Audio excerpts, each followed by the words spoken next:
ఆ రోజు దేవుణ్ణి అడిగాను, నన్నేం చేయమంటావు ఈ 1,40,000 ఏం చెయ్యాలో దేవుడు నాకు తెలియచేశాడు. మా టీవీలో మన కల్వరిస్వరం ప్రసారం కావటం మొదలైంది.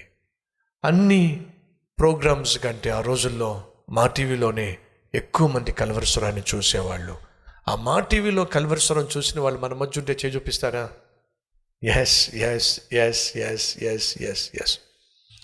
ఆ రోజు ప్రభువా నన్ను ఏం చేయమంటావు అడగకుండా అబ్బో అబ్బో అబ్బో అని చెప్పి ఒక బైకో లేక ఒక కారో, ఒక సెకండ్ హ్యాండ్ కారో కొనేసుకున్నట్లయితే ఇప్పుడు చేయెత్తే వాళ్ళు ఎవరు ఉండేవాళ్ళు కాదు. ఆ రోజు దేవుడు ఆశీర్వాదాన్ని ఇచ్చినప్పుడు ఈ దిన సేవకుడు చేసింది ఏమిటంటే, నన్నేం చేయమంటావు? అదిగో అలానే ఆ రోజు ఆ టీవీ పరిచర్య ప్రారంభమైంది. లక్షల మందికి, కోట్ల మందికి సువార్తను అందించగలిగాం, సంఘము స్థాపించగలిగాం. ఇదిగో ఈ మహా సంఘాన్ని ఈరోజు చూడగలుగుతున్నాం. దేవుడు ఆశీర్వాదాల చేత నీ జీవితాన్ని నింపినప్పుడు అబ్బో అబ్బో అబ్బో అని చెప్పేసి ఆనందంతో ఉబ్బి తబ్బిబ్బైపో మాకు. దేవుడు నిన్ను దీవిస్తున్నాడంటే ఒక కారణం చేత దీవిస్తాడు. దేవుడు నీ ఉద్యోగంలో జీతం పెంచాడు అంటే దాని వెనకాల ఒక కారణం ఉంది. దేవుడు నీకు ప్రమోషన్ ఇచ్చాడంటే దానికి ఒక కారణం ఉంది. వ్యాపారంలో దేవుడు లాభాన్ని ఇస్తున్నాడంటే దానికి ఒక కారణం ఉంది. ఆ కారణాన్ని అర్థం చేసుకోకుండా గొంతెమ్మ కోరికలతో వచ్చిందల్లా ఖర్చు పెట్టేసి, అప్పులు చేసేసి, లోన్లు చేసేసి, ఆ తర్వాత మళ్ళా దేవుని దగ్గరకు వచ్చి ప్రభువా అప్పులు ఎక్కువైపోయినాయి ప్రభువా, ఏడు బాగా ఏడు. ఎందుకని? నిన్ను ఆశీర్వదించిన కారణం ఏమిటంటే లెక్కలేనన్ని కారులో లేకపోతే అవో ఇవో కొనుక్కుంటామని కాదు. నిన్ను ఆశీర్వదించిన కారణం వేరు. కనీసం ఆ కారణం ఏమిటో కనుక్కునే ప్రయత్నం కూడా నువ్వు చేయలేవు. కాబట్టి ఈరోజు మళ్ళా కష్టాలు కొని తెచ్చుకున్నావు. ప్రియ సహోదరి సహోదరులు, ఆమె ఒక పేద విధవరాలు, భర్త లేనటువంటి మోడుబారిన జీవితం. ఆశీర్వాదాలు కల్లారా చూసినప్పుడు అబ్బో అబ్బో అని చెప్పి అనుకుంటూ ఇరుగు పొరుగు వాళ్ళందరినీ పిలిపించేసి చూసారా ఏమైందో, చూసారా ఎంత, ఇవేమని చెప్పలేదండి. తిన్నగా ఎక్కడికి వెళ్ళింది? దేవుని సన్నిధికి, సేవకుని దగ్గరికి వెళ్ళి నన్నేం చేయమంటారండి? ఈ ప్రశ్న ఆమెకున్నటువంటి ఉన్నతమైన వ్యక్తిత్వాన్ని తెలియచేస్తుంది. అప్పుడు దేవుడు సేవకుడి ద్వారా అంటున్నాడు, అమ్మా నీ విశ్వాసము దేవుడు చూశాడు కాబట్టి నీకున్న సమస్య ఏమిటి? భర్త లేడు, పోషించేవాడు లేడు, అది నీ సమస్య. మొదటి సమస్య.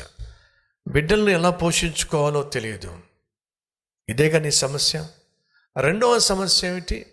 అప్పు ఇచ్చిన వాడు ఇప్పుడు అప్పు తీసుకోవడానికి వచ్చాడు, అప్పు చెల్లించకపోతే బిడ్డలను తీసుకెళ్ళిపోతాడు అనేది భవిష్యత్తు సమస్య.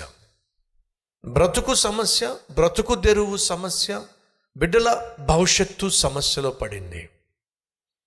కానీ తను 4 గోడల మధ్య చేసిన పని వల్ల జరిగింది ఏమిటి తెలుసా? అయ్యా నన్నేం చేయమంటావు అని అంటే, అమ్మా నీ సమస్య ఏంటో తెలుసా? బిడ్డల్ని ఎలా బ్రతికించుకోవాలి అనేది సమస్య, వాళ్ళ భవిష్యత్తు ఏమిటి అనేది సమస్య. ఈ 2 సమస్యలకు దేవుడు జవాబిచ్చేశాడు. నీవు కలిగి ఉన్న నూనె తీసుకువెళ్ళి అమ్మేసేయి, వచ్చిన డబ్బుతో అప్పు తీర్చేసేయి, మిగిలిన దానితో నువ్వు బ్రతుకు, నీ బిడ్డలు బ్రతుకుతారు, ప్రశాంతంగా జీవించు తల్లి.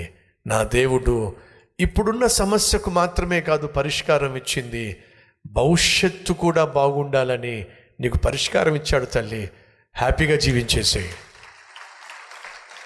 ఎంత అద్భుతమైన దేవుడు అండి. ఆ వచ్చి ఏమంది? అయ్యా అప్పోడొచ్చి మా పిల్లల్ని తీసుకెళ్ళిపోతాడు, అది ఆ రోజు చెప్పింది. కానీ దేవుడు ఏం చేశాడో తెలుసా? అప్పు తీర్చటమే కాదు, భవిష్యత్తులో వచ్చేటటువంటి సమస్యలకు కూడా దేవుడు భరోసా ఇచ్చి భాగ్యాన్ని ఇచ్చి ఆ ఇల్లాన్ని ఆదుకున్నాడండి. నా దేవుడు మంచి మనసున్నవాడు. ఈరోజు నీకు వచ్చే సమస్యల గురించే కాదు, నువ్వు చచ్చిపోయేంత వరకు వచ్చే ప్రతి సమస్యకు నా దేవుని దగ్గర సమాధానం ఉంది. ఈ విషయాన్ని మర్చిపోవద్దు. కానీ ఆమె ఆ సమస్యకు పరిష్కారం ఎలా పొందుకోగలిగింది? తన పాత్రలన్నీ నిండిన తరువాత దైవజనుని కలుసుకున్నప్పుడు తెలుసుకుంది దేవుని యొక్క ప్రణాళిక ఏమిటో. దేవుడు నిన్ను దీవించినప్పుడు దేవుని దగ్గరికి రా. అఫ్కోర్స్ మనలో కొంతమంది ఉద్యోగం వస్తే మొదటి జీతాన్ని దేవునికి ఇవ్వాలని చెప్పి తీసుకొస్తారు. ఒక సహోదరుడైతే మొదటి సంవత్సరం అంతా కూడా జీతాన్ని దేవునికి ఇచ్చిన సందర్భం ఉంది. దేవుడు దీవించినప్పుడు దేవుణ్ణి మర్చిపోకుండా కృతజ్ఞత కలిగి కానుకిచ్చేవాళ్ళు, కృతజ్ఞత కలిగి కల్వరసురాన్ని బలపరిచి సువార్తను దానం చేసేవాళ్ళు, కృతజ్ఞత కలిగి దశమ భాగాన్ని ఇచ్చేవాళ్ళు, ఇలా చాలామందిని మనం చూసాం. ఈరోజు ఒకవేళ దేవుడు నీ జీవితంలో అద్భుతాలు చేయాలని ఆశపడుతున్నట్లయితే చాలా సంతోషం, దేవుడు అద్భుతాలు చేస్తాడు. కానీ అద్భుతాలు జరిగినప్పుడు నువ్వేం చేయబోతున్నావో చెప్పు నాకు. How are you going to react to those wonders that God is going to perform in your life? నీ జీవితంలో దేవుడు చేయబోతున్న అద్భుతాలను నువ్వు అందుకున్నప్పుడు నీ రియాక్షన్ ఏమిటి? కృతజ్ఞత కలిగి జీవిస్తావా? మళ్ళీ పరుగు పరుగున దేవుని దగ్గరకు వచ్చే ఆత్మీయత కలిగి ఉంటావా? లేకపోతే ఆ అద్భుతాలు పట్టుకుని వెళ్ళిపోతావా? మనలో కొంతమంది అలాంటి వాళ్ళు ఉన్నారు. అద్భుతం కోసం దేవుని దగ్గరకు వస్తారు, ఆశీర్వాదం కోసం దేవుని దగ్గరకు వస్తారు. ఆశీర్వాదం పొందుకున్న తర్వాత పరుగో కనిపించని కూడా కనిపించను. ఈరోజు ఇక్కడ కూర్చున్న వాక్యం వింటున్న ఏ ఒక్కరూ కూడా మీ ప్రార్థనకు జవాబు వచ్చిన తర్వాత దయచేసి దేవునికి దూరము కాకండి, ఆయన సన్నిధికి దూరం కాకండి. ఈ పేద విధవరాలు ఆర్థికంగా పేదదే కానీ ఆత్మీయంగా మాత్రం చాలా ధనవంతురాలు. ఎందుకని? పాత్రలన్నీ నిండిపోయిన దేవుణ్ణి మర్చిపోలేదండి, దైవజనుణ్ణి మర్చిపోలేదండి.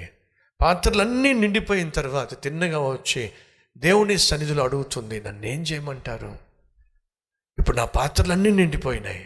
మన జీవితంలో ఈ పాఠము మనందరినీ కూడా బంగారు భవిష్యత్తుకు సిద్ధపరచునుగాక.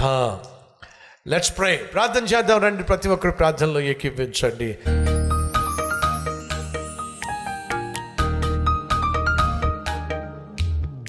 మహాపరిశుద్ధుడు అయిన ప్రేమ కలిగిన తండ్రి, ప్రతి పాత్ర నిండి పొంగి పొర్లాలి నాయన.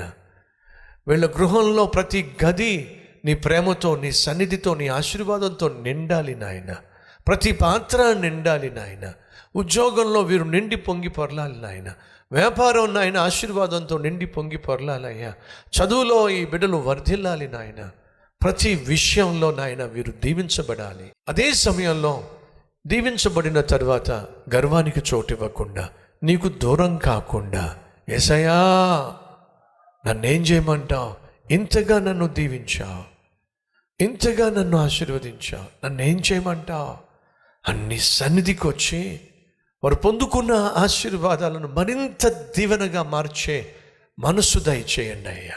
నాయన, మా చేతులు ఆశీర్వాదంతో నిండినప్పుడు మేము కేవలం చప్పట్లు కొట్టుకుంటూ కూర్చుంటే ఏం లాభం? ఆ చేతులతోనే నాయన నీ రాజ్యానికి సహాయం చేయాలి, సువార్తను వ్యాప్తి చేయాలి, నిన్ను ఘనపరచాలి.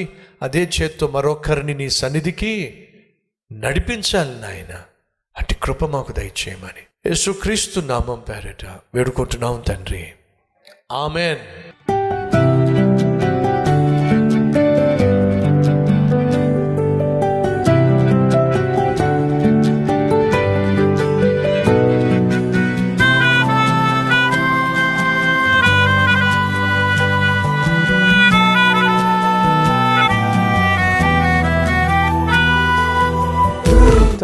డైలీ డివోషన్ ఆశీర్వాదకరంగా ఉంటే 10 మందికి షేర్ చేయండి, లైక్ చేయండి, అలాగే ఖచ్చితంగా కామెంట్ పెట్టండి.